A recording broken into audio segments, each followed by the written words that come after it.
Andai khilafah tegak dan Denny Siregar belum taubat, maka saya siap untuk memenggal kepalanya, asal perintah dari khilafah. Undang-undang dasar menjamin kebebasan berpikir, ya melindungi semua.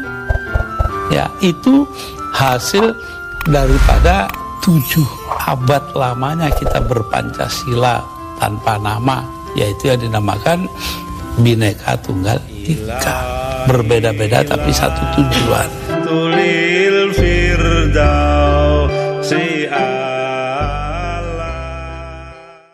Assalamualaikum warahmatullahi wabarakatuh. Hamdan syukranillah amma ba'd. Sahabat-sahabat sekalian, ini saya menemukan satu buah foto dari Hubbul Waton Minal Iman yang saya kira ini penting sekali untuk dibahas karena mengenai ideologi, mengenai keberlangsungan cara berpikir orang-orang beragama di negara Republik Indonesia. Ini penting sekali. Kita bukan ingin kemudian menyerang orangnya, tetapi mari kita perangi pemikirannya. Salah satu jenis pemikiran yang saya kira memang tidak harus ada di negara kesatuan Republik Indonesia atau bahkan di dunia, karena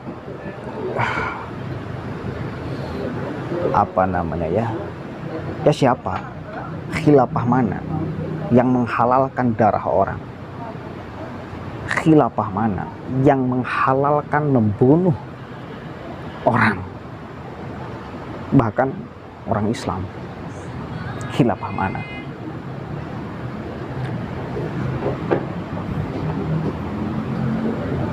Ini jelas pemikiran yang sangat menyimpang ya. Ini jelas pemikiran yang sangat menyimpang dan kita miris mendengarnya. Ada orang yang benar-benar menganggap bahwa itu sebuah kebenaran. Oke, artinya ini yang paling penting ya.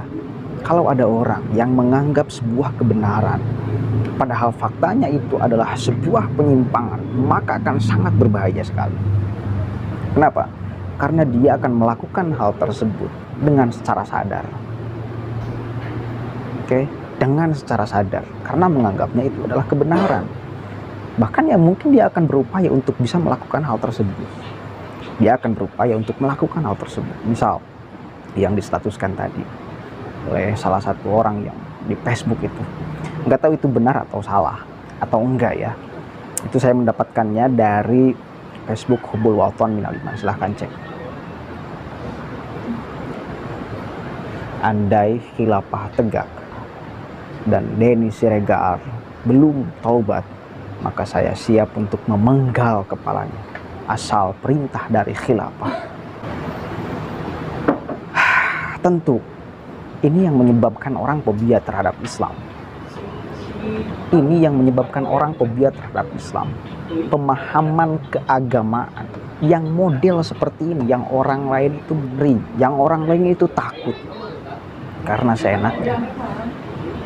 Padahal Denny Siregar itu kalau saya lihat-lihat ya dia Islam, ya meskipun dengan berbagai kontroversinya. Oke. Ya memang ada beberapa juga yang saya sepakat, ada juga beberapa yang saya juga kurang sepakat dengan Denny Siregar.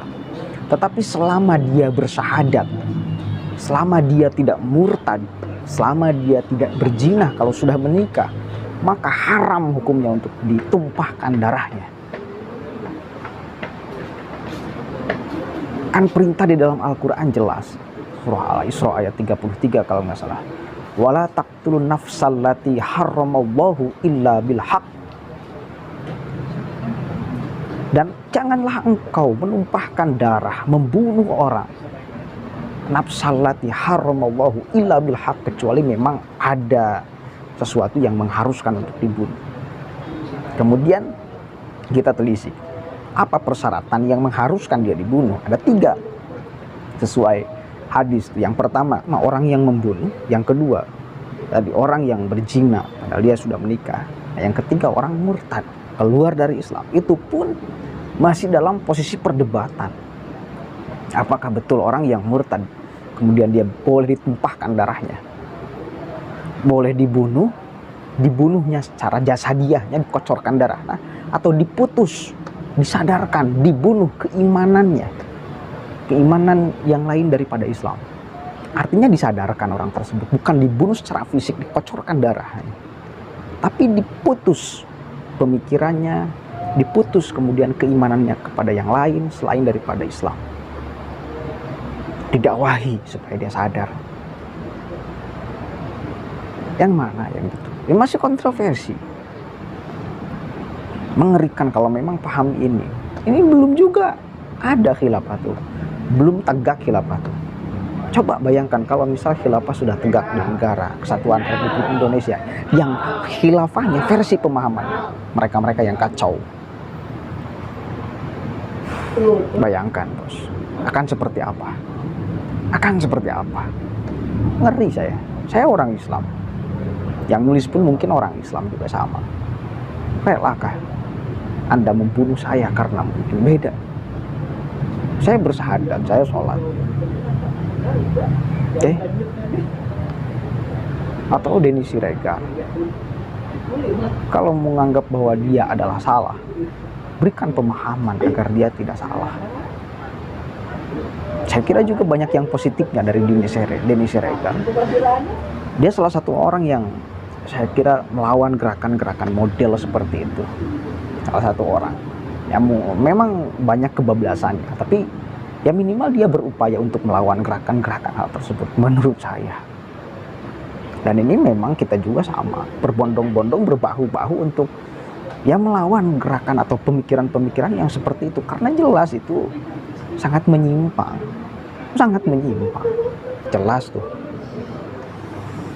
Ya tadi kalau misal mengacu di dalam Al-Quran, wala taqtulun nafsal lati haramallahu illa bil haq, kemudian disambungkan ke dalam hadis kan, yang boleh dibunuh siapa-siapa saja kan, jelas.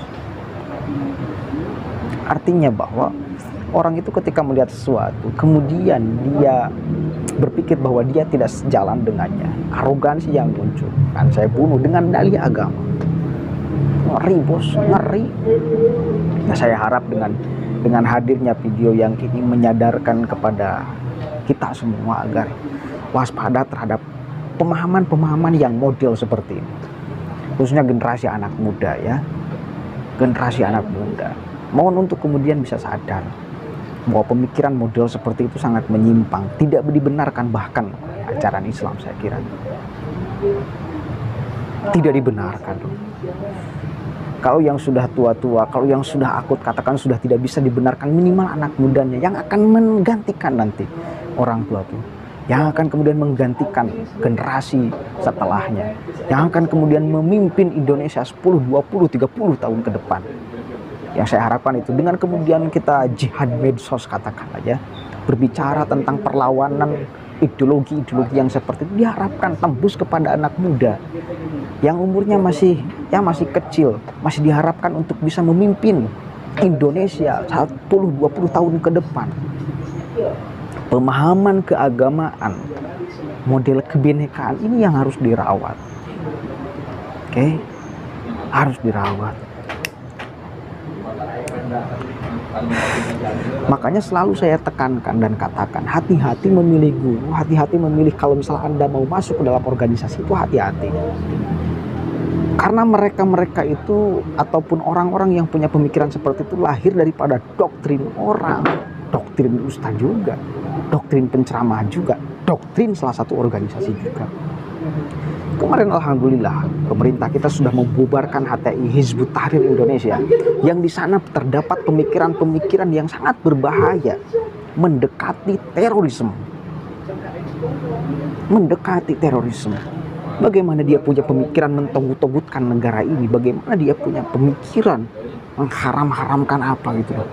Itu jelas embrionya akan lahir dari sana, orang menjadi terorisme, orang menjadi radikal, orang menjadi apa, sehingga kemudian pemerintah membubarkan organisasi tersebut. Dan alhamdulillah, dan kita syukuri bersama, pemerintah sudah peka terhadap isu ideologi keagamaan yang menyimpang di negara ini ya. Oke, mungkin itu saja yang bisa saya sampaikan. Allahul muwaffiq ila aqwamit thoriq, wallahu a'lam bishawab. Assalamualaikum warahmatullahi wabarakatuh.